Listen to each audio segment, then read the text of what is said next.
အားလုံးမင်္ဂလာပါဒီနေ့ဗီဒီယိုလေးကတော့ Redmi Note series ထဲမှာ performance အကျန်းစားဆိုတဲ့တက်ဖို့စောင်းသွားပြီဖြစ်တဲ့ Redmi Note12 Turbo လေးကို unboxing လုပ်ပြီးကြည့်မှာဖြစ်ပါတယ် Redmi Note12 Turbo ဟာ Redmi Note series ထဲမှာ performance အကောင်းဆုံးဖြစ်လာစေတဲ့အဓိကအချက်ကတော့ Snapdragon ရဲ့ mid-range series ထဲမှာ performance အကျန်းဆုံးလို့ပြောလို့ရတဲ့ Snapdragon 7 Plus Gen 2ကိုအသုံးပြုပေးထားတာဖြစ်ပြီးဒီကောက်ရဲ့ performance ဟာ Snapdragon 8 Gen 1 flagship SoC နဲ့မတိမ်မြင်းဆိုတဲ့အနေအထားမှာရှိပြီးတော့သူ့ရဲ့နှိုင်းယှဉ်ထားတဲ့ရလက်အနေအထားတွေကိုလည်းကျွန်တော်ဒီမှာပုံလေးထည့်ပေးထားတယ်တစ်ချက်ကြည့်ကြည့်ပေါ့နော် Snapdragon 8 တောင်ကောင်းနေဆိုပြီးတော့သူတို့ညွှန်းထားတာတွေတောင်ရှိပါတယ်ဒါပေမဲ့လက်တွေ့တော့ကျွန်တော်တို့စမ်းသပ်ပြီးတော့မှဘယ်လိုအနေအထားရှိတော့ပြောလို့ရတယ်လို့ Snapdragon ဒီ7 Gen series ထဲမှာဆိုရင်လည်း Antutu benchmark ကို10သိန်းအထိရတယ်ဆိုပြီးတော့သူရဲ့ site မှာပွားထားတာကိုလည်းတွေ့ရတယ်ဒီကောင်းမွန်တဲ့ SoC ကိုအထောက်ပံ့ပေးနိုင်မှုအတွက်လည်း RAM ဆိုရင် LPDDR5 storage အနေနဲ့ UFS 3.1 နည်းပညာတွေကိုအသုံးပြုထားပြီးတော့အပူဆုံးထုံးမှုအတွက်လည်း 3925mm square ရှိတဲ့VC cooling system ကိုတက်ဆင်ပေးထားတာဟာဒီဖုန်းရဲ့အမိုက်ဆုံးချက်ဖြစ်တယ် display ပိုင်းအနေနဲ့ဆိုရင် 6.67 inch OLED display ကိုတက်ဆင်ပေးထားပြီးတော့ Full HD Plus resolution 68 billion color showing 120Hz refresh rate DCI P3 HDR template တွေစပို့ပေးရုံသာမကသေးပဲနဲ့ touch sampling rate 240Hz လည်းပါဝင်ပါသေးတယ် display ပိုင်းအနေနဲ့နောက်ထပ်ကောင်းတဲ့အချက်တစ်ခုကညပိုင်းသို့မဟုတ်အလင်းရောင်နေတဲ့အချိန်မှာဖုန်းအသုံးပြုတဲ့အခါမျက်စိထိခိုက်မှုကိုလျှော့ချပေးနိုင်တဲ့ PWM dimming technology 1920Hz ထည့်ပေးထားတာလေ display အတွက်ကျင်းနေစရာကောင်းတဲ့အချက်တစ်ခုဖြစ်ပါတယ်ကင်မရာပိုင်းအနေနဲ့ကတော့ travel camera setup ကိုတက်ဆင်ပေးထားပြီးတော့ 64 megapixel main camera 8 megapixel ultra wide lens 2 megapixel macro camera တို့ကိုတက်ဆင်ပေးထားပါတယ် selfie camera အနေနဲ့ကတော့ 16 megapixel ဖြစ်ပါတယ်ဖုန်းရဲ့အထူအနေနဲ့ 7.9mm ရှိပြီးတော့အလေးချိန်အနေနဲ့ 188g ပဲရှိပါတယ် battery အနေနဲ့ 5000mAh battery ပါဝင်ပြီး 67W quick charging support ပေးမှာဖြစ်တယ်လို့ Note12 Turbo ရဲ့နောက်ထပ်ထူးခြားချက်တစ်ခုအနေနဲ့သူ့ရဲ့ site မှာကြော်ညာထားတာတော့ဖုန်းရဲ့အကျန်းခံနိုင်မှုအတွက်အတွင်းအပြင် layer 6 ခုနဲ့ကာကွယ်ပေးထားတယ်ဆိုပြီးတော့ကြော်ညာထားတာတွေ့ရတယ်ဖုန်းရဲ့ထပ်ဆောင် feature တွေအနေနဲ့ 3.5mm audio jack dual stereo speaker ပါတာ Wi-Fi 6 support ပေးတာ infrared sensor ပါဝင်တဲ့အတွက် remote control အသုံးပြုနိုင်တဲ့ feature တွေအားလုံးပါဝင်မှာဖြစ်တယ်လို့ MIUI 14 ကိုလည်းတစ်ခါတည်းအသုံးပြုနိုင်မှာဖြစ်ပါတယ်အဲ့တော့ကျွန်တော်တို့အပြင်မှာဘယ်လိုအနေထားရှိတော့ unboxing လုပ်ပြီးတော့အတူတူကြည့်လိုက်ရအောင်ပါ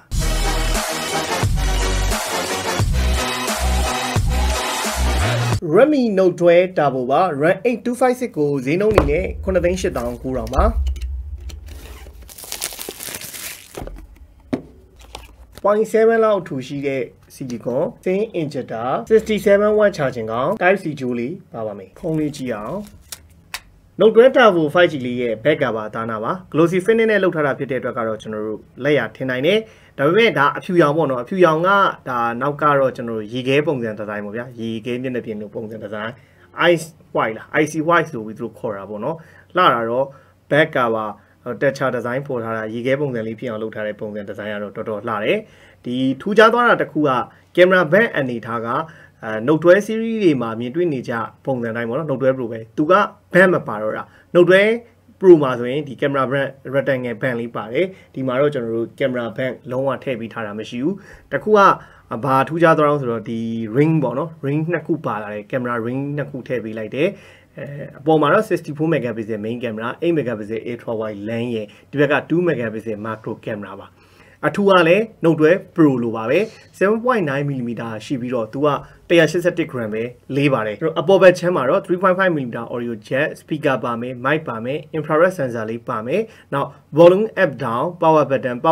မှာပဲကျွန်တော်တို့ fingerprint လေးပါပါမယ်အောက်ဘက်ချမ်းမှာတော့ speaker ပါမယ် type C port ပါမယ် mic ပါမယ် sim port လေးပါမယ်ပေါ့ဒီဘက်ကတော့လုံးဝပြောင်းပေါ့ Note12 Pro နဲ့ရှင်တော့နည်းနည်းလေး back cover ကလုံးဝ flat မဟုတ်ဘဲနဲ့ဒီနောက် channel လေးမှာနည်းနည်းလေးခုံးထားတဲ့နေရာလေးကိုကျွန်တော်တို့တွေ့ရပါလိမ့်မယ်ဒါပဲထူးခြားတယ်ပေါ့နော် channel အားလုံးကတော့အတူတူပဲနောက်တစ်ခုပိုကောင်းတာတစ်ခုကဘာလဲဆိုတော့သူ့ရဲ့ display ပေါ့ display အနေနဲ့က 6.67 inch OLED display ကို68 billion color showing ပြမယ် 120Hz refresh rate support ပေးအောင်မှာနောက် HDR template DCI P3 တွေကလည်းအားလုံးပါတယ်ပေါ့ဗျာအဲ့တော့ကြည့်ရရှုရမှာမိုက်တယ် resolution အနေနဲ့ကတော့ Full HD Plus resolution ပဲကြည့်ရှုခံစားနိုင်မှာဖြစ်ပါတယ်တခါတည်း MIUI 14ပါတယ်ပေါ့နောက်ထပ်ကောင်းတဲ့အချက်တစ်ခုကတော့ဒီချင်းတွေပါချင်းတွေပဲစရီအားလုံးက 2.22mm ဆိုတာတော်တော်ကိုဘေးပေါင်ဒါကျွန်တော်အပေါ်အောက်ဘေးပေါင်တွေတော်တော်ပါတယ်ဆိုတဲ့အနေအထားမှာရှိတဲ့ဖုန်းတစ်လုံးလို့ပြောလို့ရပါတယ်တော်တော်လေးလည်းရှေ့မျက်နှာပြင်ကတော်တော်လှတယ် selfie camera အနေနဲ့ကတော့16 megapixel selfie camera ပါတယ်ဒါဖို့ဆိုတဲ့ name နဲ့အညီအမိုက်ဆုံးဖြစ်သွားတဲ့အချက်ကတော့ဒါ Snapdragon ရဲ့ mid-range series ထဲမှာအကျန်းဆုံး performance ကိုပေးနိုင်တဲ့7 Plus Gen 2ကိုအသုံးပြုပေးထားတာဖြစ်ပြီးသူရဲ့ performance ကမြင်သာအောင်ပြောရရင်8 Gen 1နီးပါးလောက်ကောင်းတယ်လို့ပြောလို့ရတယ်ကျွန်တော်ဒါကတော့ Note 12 Turbo မြင်ရမယ့်အနေထားပေါ့နော်ဒီက MIUI 14 China ဖြစ်တဲ့အတွက်ဒီကျွန်တော် widget တွေလည်းအကြီးကြီးတစ်ခါတည်းသုံးလို့ရမယ် peak bright တဲ့နေရာတော့1000 nit အထိရတယ်ပေါ့နော်အဲ့တော့ mid-range phone ထဲမှာဆိုရင်တော့ performance အကျဉ်းဆုံး display ကလည်းကောင်းတဲ့ထဲမှာပါတဲ့ဖုန်းတစ်လုံးလို့ပြောလို့ရပါတယ်ဒါသူ့ရဲ့ peak brightness အနေနဲ့ကျွန်တော်မြင်ရမယ့်အနေထားပါ Google service တွေပါတွေတစ်ခါတည်းပါလာလဲကျွန်တော်ကြည့်ပေးမယ် basic Google service ကလည်းတစ်ခါတည်းပါမှာပါအဲ့တော့ကျွန်တော် setting တွေက account and sync နဲ့မှာပါ account and sync နဲ့မှာဒီမှာ basic Google service ပေါ့နော်ကျွန်တော် basic Google service ထဲကိုဝင်ပြီးတော့ကျွန်တော် online ပြီးဆိုရင် Play Store ထည့်လိုက်တာနဲ့ Play Store ကိုလည်းအသုံးပြုလို့ရတယ်ကျွန်တော်လည်းတစ်ခါတည်းဒီထဲမှာပြပေးပါမယ်ပေါ့နော်နောက်ထပ်အနေနဲ့ကကျွန်တော် display မှာဆိုရင် refresh rate အနေနဲ့ကျွန်တော်တို့ default မှာထားမလားပုံမှန်တိုင်း customer ရွေးထားပြီးတော့ 16Hz 120Hz ကျွန်တော်တို့စိတ်ကြိုက်သုံးလို့ရတယ်ဒီမှာတော့ကျွန်တော် 120Hz ပဲထားလိုက်မယ်ပေါ့နော်စမ်းနေတဲ့အချိန်မှာနောက်always on display ကလည်းပါပါတယ်မီဒီရဲ့ထုံးစံတိုင်းကတော့ always on display က10 second ပဲရမယ်ပေါ့နော်အဲ့ဒါတော့ပို့ပြီးတော့မရသေးပါဘူး Note 12 Turbo RAM 8GB ပေါ့နော် memory extension 3GB ရတော့ RAM 11GB အနေနဲ့ကျွန်တော်တို့သုံးလို့ရမယ်ပေါ့နော်ဟို Play Store ထဲတာလေးကျွန်တော်တစ်ချက်ကြုံလုံးပြန်ပြပေးပါနော်ကျွန်တော် setting ထဲမှာဝင်ပြီးရင်ဒီ account and sync ထဲမှာ basic Google service လေးကိုကျွန်တော်တို့ကဖွင့်ပေးခဲ့လိုက်ဖွင့်ပြီးရင်ဒီမှာ get app ဆိုတာရှိရပေါ့အဲ့ get app လေးထဲမှာGoogle Play ဆိုပြီးရိုက်လိုက်ပါနော်ရိုက်လိုက်ရင်ဒီမှာကျွန်တော် Google Play Store ဆိုပြီးပေါ်တယ်အဲ့ဒါလေးကို update လုပ်ပေးလိုက်ပါဒီကောင်ပြည့်သွားပြီဆိုတာ ਨੇ ကျွန်တော်ကတခါတည်းGoogle Play Store ကိုအခက်အခဲမရှိအလွယ်တကူသုံးလို့ရတယ်ကျွန်တော်တို့ down ကျင်တဲ့ application တွေကိုလည်းအလွယ်တကူသုံးလို့ရတယ်နောက်တစ်ခုအနေနဲ့ကကျွန်တော်တို့ဒီ China State ပဲအလုံးနေရဲ့အားသာချက်တစ်ခုအနေနဲ့ကဒီသူ့ရဲ့ Mi dialer ကအတန်ဖန်းနေမယ်ဟိုဖုန်းခေါ်လို့အတန်ဖန်းမယ်ဟိတ်ဆိုရင်အတန်ဖန်းနေသည်လို့လည်းမအော်ဘူးအဲ့တော့သူ့ရဲ့အားသာချက်ပေါ့အဲ့တော့ကျွန်တော် Google Play Store ဒီမှာပြည့်သွားပြီဟိတ်ဆိုရင်ရပြီပေါ့နော်အဲ့တော့ Play Store တွေကိုကျွန်တော်ဝင်လိုက်ပေါ့အကောင့်ကတော့ကျွန်တော်ခုနဝင်ထားတယ်เนาะအဲ့တော့ရပြီအဲ့တော့မှကျွန်တော်တို့ကဒါ MLBB ဘယ်လောက်နဲ့ရတော့ဟလားเนาะကျွန်တော်တို့ကြည့်အောင်လို့ MLBB နောက် patch ဘယ်လောက်နဲ့ရတော့တခါတည်းကျွန်တော်တို့ကြည့်ပေးမယ်เนาะကျန်တဲ့အပူချိန်တက်တာဘာညာကတော့ကျွန်တော်နောက်ရက်မှစမ်းပေးပါမယ်ဟုတ်ပြီအဲ့တော့ကျွန်တော်တို့ကျန်တဲ့ဟာပေါ့เนาะအားသားအနေနဲ့ကကျွန်တော် camera ဘိုင်းအနေနဲ့ကတော့သုံးထားတဲ့ sensor ကတော့ K60 မှာသုံးထားတဲ့ OmniVision 64V ကိုသုံးထားတာသူ image processing နဲ့ဘယ်လောက်အခြေအနေရှိတော့ကျွန်တော်တို့ကြည့်ရမယ်အဲ့တော့ပါတဲ့ feature တွေကိုအရင်ဆုံးကျွန်တော်တို့ကြည့်ရမယ်ဟဲ့ဆိုရင်ထုံးစံတိုင်း Pro Move ပါတယ် Pro Move မှာတော့ကျွန်တော်တို့ raw တော့ဖွင့်လို့ရိုက်လို့မရဘူးပေါ့နော် Pro Move ပါတော့စိတ်ကြိုက်တော့ကိုယ့်ဘာကိုချိန်ညှိပြီးရိုက်လို့ရမယ်နော်ဒါ document scan လုပ်လို့ရပါမယ်ဗီဒီယိုမှာတော့အမြင့်ဆုံးက 4K 30fps ထိရိုက်လို့ရတယ်အနိမ့်ဆုံးက 720p 30fps တခုကောင်းတာကကျွန်တော် stereo move ပါတယ်ပေါ့နော် stereo move ဖွင့်လိုက်ရင်ဘယ်လောက်ထိရိုက်လို့ရတော့ stereo move ဖွင့်ထားရင်တော့ 1080p 30fps ထိပဲရိုက်လို့ရတယ်ဒါကတော့ shaky မဖြစ်ဘူးပေါ့ဗျာအဲ့တော့ 1080p 30fps ကို stereo move နဲ့ရိုက်လို့ရတော့အဆင်ပြေတယ်ဒါလမ်းသွားလမ်းလာလမ်းရှောင်းနေလို့ရရင်အဆင်ပြေတဲ့အနေအထားမှာရှိပါတယ် shake camera အနေနဲ့ကကျွန်တော်တို့ဘယ်လောက်ထိရိုက်လို့ရ shake camera မှာတော့ 1080p 16fps ထိအများဆုံးရိုက်လို့ရပါမယ်ဗီဒီယိုကတော့ပုံမှန် photo ကတော့ကျွန်တော်တို့ပုံမှန်တိုင်းပဲပို့ပြီးတော့ဆူဆူတောက်တောက်ပုံလေး saturation များတဲ့ပုံလေးလိုချင်နေဆိုရင်တော့ AI လေးကိုဖွင့်ရိုက်အဲ့ဒါဆိုရင်သူလိုအပ်တဲ့အနေထားတိုင်းချိန်ညှိပြီးတော့ပုံထွက်ကောင်းကောင်းရိုက်လို့ရမယ်နောက် portrait မှုပါမယ် night မှုပါမယ်မိုးမှာတော့ 64 megapixel short video panorama vlog slow motion timeless AI watermark long exposure ဆိုတော့ကျွန်တော် Note 12 Pro မှာလိုပါတဲ့ camera feature တွေအတူတူပဲလို့ပြောလို့ရပါတယ်ပေါ့နော်အဲ့တော့ရုပ်ထွက်အနေထားလေးကတော့ကျွန်တော်နည်းငယ်ဒီထဲမှာဒီနေ့အနေထားတစ်ခုစမ်းကြည့်လိုက်ပြီပေါ့နော်ဒါကျွန်တော်တို့ဒီမှာတော့ဟိုစမ်းရိုက်ထားတဲ့ပုံလေးတွေနည်းနည်းထည့်ပေးလိုက်တယ် color တွေအနေနဲ့ရလာတာတော့ portrait မှုတွေမှာတော့ကျွန်တော်တို့အဆင်ပြေတယ်လို့ပြောလို့ရတယ်ဘာလို့ဆိုတော့ against light ရိုက်တဲ့နေရာမှာတော့ noise ပါတယ်ဆိုပေမဲ့လက်ခံလို့ရတဲ့အနေထားမှာရှိတယ်နောက်ရိုက်လိုက်တဲ့ color တွေပေါ့နော်ပန်းပုံတွေလူပုံတွေအယောင်တောက်ရှိတဲ့အရာတွေရိုက်တဲ့နေရာမှာလေ over saturate ဖြစ်တယ်ဆိုတဲ့အနေထားမှာမသွားဘဲနဲ့ vivid color လေးအနေထားတော့သွားတယ်ဟိုအဓိကကတော့ဒီဖုန်းရဲ့သွားတဲ့ပုံစံလေလုံးဝ performance ဘိုင်းကိုဦးစားပေးထားတယ်ဆိုပေမဲ့ပါတဲ့ camera 64 megapixel ကအရင်စုပ်ပြတ်တဲ့ထဲမှာတော့မပါဘူး point and shoot ရိုက်တဲ့နေရာမှာအဆင်ပြေတဲ့အနေထားမှာတော့ရှိတယ်ပေါ့နော်အတန်းတော့ပုံမှန် Note 12 Pro Series မှာတွေ့နေကြအတိုင်း dual speaker ပါပါတယ်ကျွန်တော်ဒီမှာတစ်လုံးဒီဘက်မှာတစ်လုံးပေါ့နော်ဒါအတန်းအကုန်ပုံသေးပေါ့နော်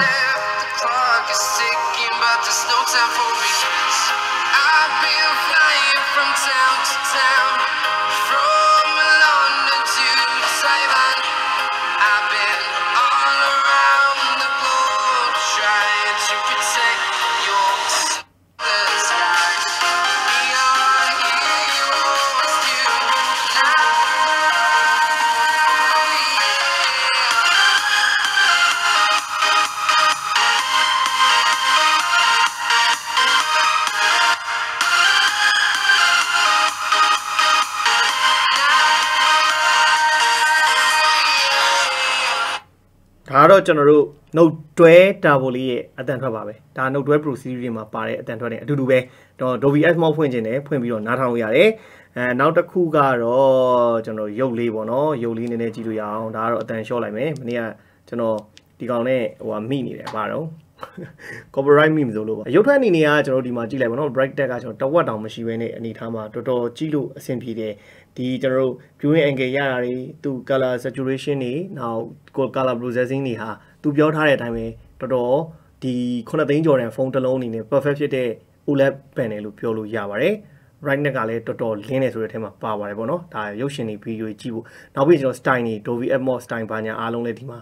ကြည့်လို့ရတယ်ပေါ့နော်ဒါကတော့ origin နဲ့ကျွန်တော်မပြင်ထားဘူးအတန်ဆိုရင်တော့ Atmos ကနေဝင်ပြီးတော့ပြောင်းလို့ရတယ်အဲ့တော့ခဏလေးနမူနာလေးခန်းစားကြည့်လိုက်အောင်ပေါ့နော်ရုပ်ထွက်လေးကို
โอเคပါကျွန်တော်တို့အခုဒါမြင်တွေ့ခဲ့ရတော့ Redmi Note12 Turbo လေးရဲ့ရုပ်ထွက်အနေထားပေါ့နော်ဒါ9သိန်းဝန်းကျင်ဖုန်းတွေမှာတော့ကောင်းတဲ့ display ကောင်းတဲ့အတန်ထွက်ရတဲ့ဖုန်းတစ်လုံးလို့ပြောလို့ရတယ်တော်တော်လေးရုပ်ထွက်ကောအတန်ကအဆင်ပြေရဲ့အနေထားမှာရှိတယ် performance ကတော့လောဆယ်ကျွန်တော်တို့အရင်တုန်းကပြောခဲ့တယ်ပေါ့ဗျာNote11 T Pro ကတကယ်မိုက်တယ်ဆိုပေမဲ့အခုကတော့ Note11 T Pro တဲ့ဆရာချတဲ့ Note12 Turbo ထွက်လာပြီပေါ့ဗျာသူ့ရဲ့7 Plus Gen 2ကတော်တော် performance မိုက်တယ်ပေါ့နော် Antutu benchmark ဘာညာတော့ကျွန်တော်နောက်ရက်မှာအသေးစိတ်ထပ်ပြီးတော့စမ်းပြမယ်လောလောဆယ်တော့ဟို SoC အသစ်ဖြစ်တာနဲ့အညီ refresh high graphic high အနေထားနဲ့ပဲကျွန်တော်တို့စောလို့ရအောင်ပဲပေါ့နော် optimization တော့ motor ရဲ့ optimization တော့ကျွန်တော်တို့ခဏစောင့်ပါမယ် patch တစ်ချက်ကြည့်အောင်ကျွန်တော်တို့ graphic setting အနေနဲ့က smooth H-twin balance H-twin HD H-twin HDR H-twin ultra HDT ကျွန်တော်တို့ပွင့်ပါလိမ့်မယ်နောက်ပိုင်းမှာတော့ကျွန်တော် smooth 90 fps ထိပွင့်ကောင်းပွင့်နိုင်ပါတယ်ပေါ့အဲ့တော့ကျွန်တော်တို့ China version ထဲမှာဆိုရင်တော့ဒီ Note12 Turbo လေးက graphic setting အမြင့်ဆုံးရတဲ့ဖုန်းတစ်လုံးလို့ပြောလို့ရတယ်ပေါ့နော် Note11 T Pro နဲ့အတူတူပေါ့နော် performance ကလည်းဒီကောင် Note11 T Pro တက်အများကြီးပိုကောင်းပါလိမ့်မယ်ကျွန်တော်တို့ဒီမှာမြင်တွေ့တဲ့အတိုင်းပဲပေါ့နော် ဂျာရူကတော့စောက်ရမ်းကြီးကိုမြင်ပါတယ်ပေါ့ပါတယ်ပေါ့နော်တော်တော်လက်နဲ့အလုပ်လုပ်တာကိုကျွန်တော်တို့တွေ့ရပါတယ်ကဲကျန်တဲ့ကျွန်တော်တို့စောင့်ရင်ဘယ်လောက်ပူနိုင်တော့ဘာလို့တော့ကျွန်တော်တို့နောက်ရက်မှာပဲ gaming test လုပ်ပြီးတော့ထုံးစံတိုင်းပေါ့နော်ဘယ်လောက်ပူနိုင်တော့ကျွန်တော်တို့စမ်းပြပါမယ်အဲ့တော့ဒီနေ့ကျွန်တော်တို့ဒီ Note12 Turbo လေးကို unboxing လုပ်ပြီးတော့ first impression အနေနဲ့ပြောရရင်all round အနေနဲ့တော့တော်တော်အဆင်ပြေတယ်ပေါ့နော်ဘာလို့ဆိုတော့ကျွန်တော် Note11 T Pro ထွက်ခဲ့တော့က LCD နဲ့လာတယ်ဆိုပြီးမကြည့်မနဲ့ဖြစ်တဲ့သူတွေအတွက်တော့ OLED 120Hz နဲ့လာတဲ့ဖုန်းတစ်လုံးဖြစ်သွားတယ်နောက် Note series ထဲမှာ performance လောလောဆယ်အကျန်းဆုံးဒီNote12 Turbo ကလွှဲပြောင်းရပြီလို့ပြောလို့ရတယ်သူရဲ့7 Plus Gen 2ရဲ့ performance ကတော့တကယ်မိုက်တယ်အပူဘယ်လောက်ရှိတုံးဘာနှုံးကတော့ကျွန်တော်တို့စမ်းပြမယ်ပါတဲ့ကင်မရာတွေကလည်းအလုပ်ဖြစ်တယ်ပေါ့နော်အရင်ကြီးစုပ်ပြတ်တက်နေတဲ့အနေအထားမှာတော့မရှိဘူးဒီ studio ထဲမှာရိုက်ကြည့်ရဲ့အနေအထားမှာအဲ့တော့ကျွန်တော်တို့က performance ကောင်းပြီးတော့ all round အဆင်ပြေတဲ့ဖုန်းတစ်လုံးရှာနေတယ်ကင်မရာကြီးလည်းအရင်ကြီးမလိုဘူးဆိုတဲ့သူတွေအတွက်ကတော့ Note12 Turbo လေးက ready ပါဈေးကွက်ထဲမှာလည်းဝယ်ရရှိနေနိုင်ပါပြီပြောရင်းနဲ့ကျွန်တော်တို့ဒီနေ့ unboxing လေးကိုဒီမှာအဆုံးသတ်ပါမယ်အားလုံးဘိုင်ဘိုင်ပါခင်ဗျာ